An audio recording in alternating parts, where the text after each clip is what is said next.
I think we take a moment to contextualize the next piece, which is called Cakewalk by Leyden.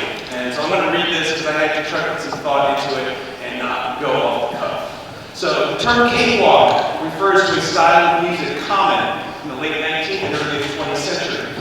It's defined by its characteristic syncopated rhythms and is a precursor of ragtime music, which evolved into what we would recognize as early jazz music. However, this is the important part today, the term cakewalk itself is rooted in a racist history. The cakewalk began as a slave dance in the mid-19th century as an imitation of American slave holders. Slave owners found the dance amusing and compelled enslaved people to perform the dances, often with the best dancers receiving a cake as a prize. This type of dance became a staple in minstrel shows, which featured white performers, blackface, and in costume. The cakewalk style of music became popular in American culture, and many songs were written in the style. Composer Leyden used the style in the fourth movement of his Serenade strains in 1971. Mr. Leyden likely did not intend to maintain racist ideas. We must now acknowledge the history of the music that we perform. As a music educator, I must determine if this piece of music is still of high enough quality to continue performing, which I do. As such, I must do my part to acknowledge and hopefully negate the negative racial past, the origins of the style that we are performing tonight. I take this seriously.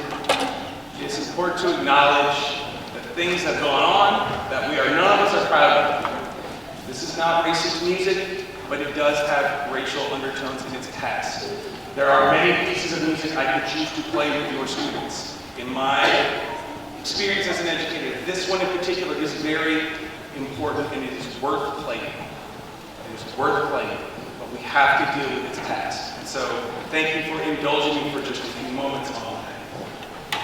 I've chosen to juxtapose that piece of music by our third piece, which is called Through Moon and Pines, by William Thacker Burley. William Thacker Burley was a pioneer for American music as a composer, arranger, and professional singer with a baritone voice, who shared his love of music, spirituals, and his own compositions with classical composers and musicians such as Dvorak.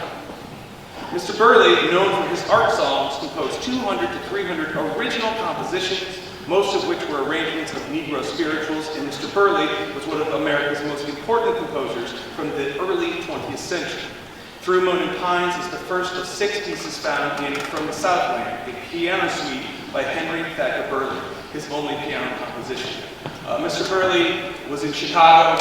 His music is very reminiscent of early 20th century Black American composers, most notably Scott Joplin. And so, composers like Mr. Burley have been underrepresented. And so, we are making an attempt to shine a light on those composers whose music is important and worth studying.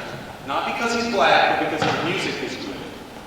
But he was underserved because he was Black. So it's my history lesson for today. Thank you for indulging me on this, but I do think it's important to highlight these situations in music education. So this is Cakewalk, followed by Through Moon and